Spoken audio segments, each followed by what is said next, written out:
नागदेवाच्या आपल्या गोविंद प्रभूकडे आले त्या ठिकाणी आणि तिथून तो राहिल्या स्वामीचं ते चरित्र पुस्तक काढायचं लिहिण्याचं होतं ते नागदेवाच्या आचार्यपद करून या ठिकाणी त्यांनी आपला मानवतेच्या स्वाधीकरण निघून गेले.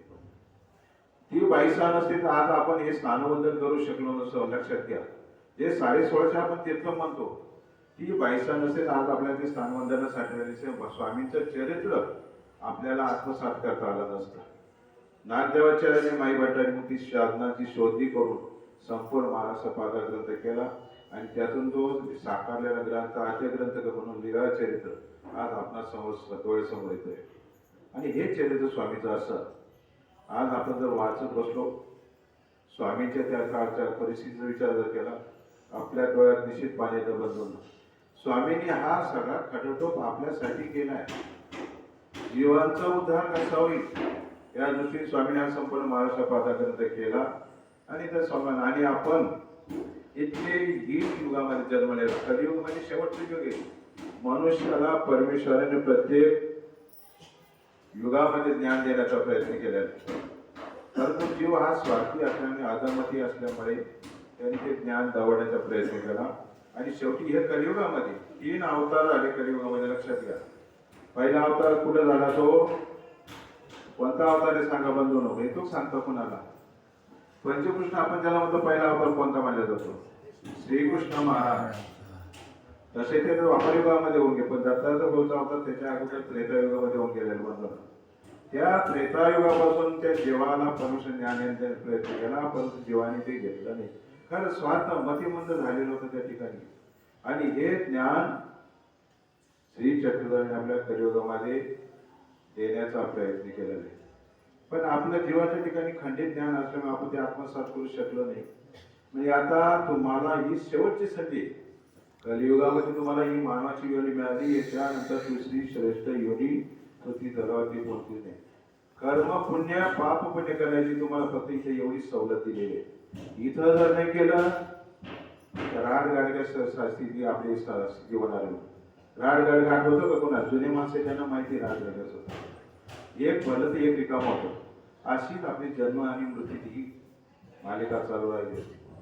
आणि या युगामध्ये कमीत कमी आपण परमेश्वराचं तुम्हाला सन्निधान नाही परंतु त्यांनी सांगितलेलं आचार विचार त्यांचं विचार प्रणाली ज्ञान याच्यावर विश्वास ठेवून आपण जगत आहोत. आणि हे आत्मसात करत असताना आपण जर एकाग्रतेने अनन्य भक्तीने परमेश्वराच्या निधी जर झाला तर तुमचा जीवाचा उद्धार निश्चित आहे. पण थोडं लक्षात घ्या या कलियुगामध्ये 81 कोटी 1,00,010 देवता आहे.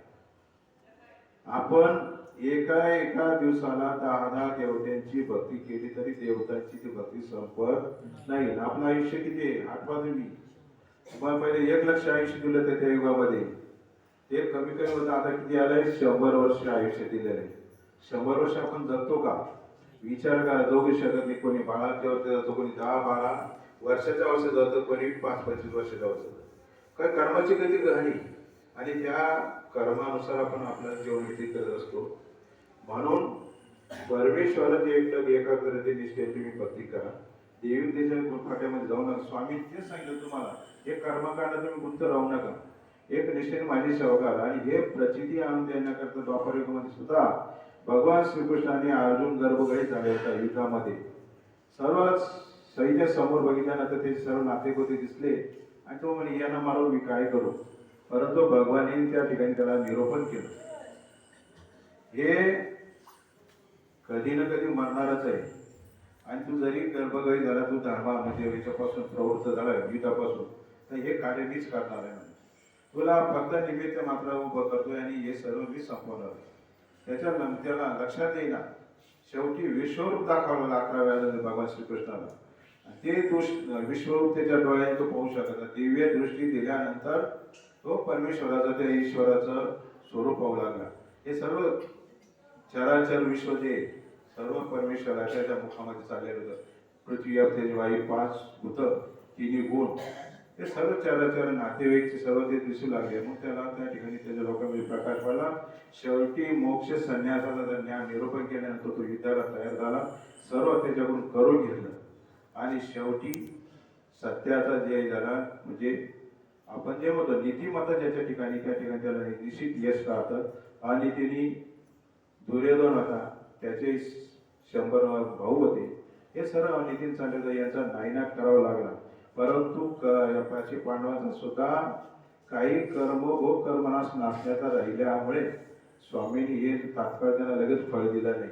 त्यांचं सुद्धा भोगून घेतलं, वनवास भोगवला 12-13 वर्ष करायचं होतो. आणि नंतर शेवटी युद्ध करून तो निमित्त केलं ते युद्धाचं. कारण सामोपचारात त्यांनी सांगायचा प्रयत्न केला, परंतु ऐकायला होतं. शेवटी साम दाम दंड वेक्षती नीती परमेश्वराला वापरावं लागेल श्रीकृष्णाला. आणि मग तो सत्याचा जय झाला. त्याच्या मागे हे कारण आहे बंधन. कुंती माता जी होती ही आत्या लागत होती भगवान श्रीकृष्णाची. ती इतकी परमेश्वर एकमेकांची सेवा करत होती. आणि मग भगवान श्रीकृष्ण तिला म्हटलं, प्रसन्न झाले, तुला काय मागायचं ते मागून घे. तिने विचार केला, कारण ते यावरती परिस्थिती अशी झाली होती, त्यांना राज्य नव्हतं, धनसंपत्ती नव्हती, राजवाडा नव्हता, काही नव्हता. आणि मग तिने सांगितलं मला एक दिवसाचा विचार द्या. मग तिने पूर्ण विचार केला आणि विचार केला आपण धनसंपत्ती येऊन काय करणार आहे, हे राज्यवैभव किती दिवस उपभोगणार आहे. आणि मग तिने सांगितलं देवा माझ्या पदरामध्ये दुःख दे. दुःख का मागितलं बनवून त्याच्या मागे कारणीभूत करायची. ज्यावेळेस आपण सुखामध्ये जर असलो तर आपल्या जन्मदाते आई बापाला आठवत नाही तर परमेश्वर हा दूरच राहिला. ज्याने आपल्याला या प्रतितोलाने पाठवलंय त्याचं आपण चिंतन स्मरण करू शकत नाही.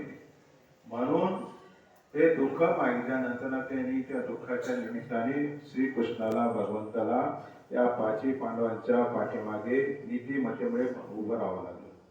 आणि दुःख जर असलं तरच आपण देवदेव करू शकतो. एक लक्षात घ्या.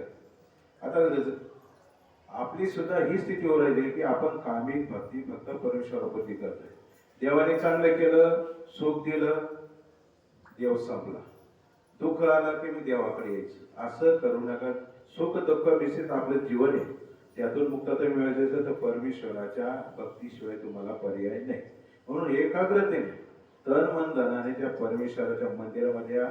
सर्व दुःख संसाराचं असेल तुमचं ते या ठिकाणी सोडा. आणि निश्चितपणे तो परमेश्वर तुमचं सर्व दूर केल्याशिवाय राहणार. दुःख काय पण तुम्हाला मुक्ती सुद्धा देतो. भगवान श्रीकृष्ण त्या रामामध्ये यदा यदा हि धर्मस्य ग्लानिर्भवति भारत अभ्युत्थानं धर्मस्य तदात्मानं सृजामि परित्राणाय साधूनां विनाशाय च दुष्कृतम्. ज्यावेळेस तू मला सर्व संश्री कृष्ण भगवंत अर्जुनाला म्हणत होते सर्व संघाचा परित्याग केल्याशिवाय किंवा सर्व कर्मकांडाचा सर्व देवतेचा त्याग केल्याशिवाय एकाग्रतेने तू मला ज्यावेळेस शरण घेणार नाही तोपर्यंत तुझ्याकडे एक क्रिया होणार नाही. तू ज्यावेळेस सगळं सोडून माझ्याकडे तुला संसारातूनच काय पण तुला मी मोक्ष सुद्धा देऊ शकतो असं ठाम शाश्वत कोण देणार आहे बरोबर तुम्हाला. म्हणून आपण जे पंचकृष्णाची भक्ती करतो हीच एकाग्रतेने करा. खिचडी करू नका. ही तर 10 दिवस आले तो पण तुम्ही देवदेव करा.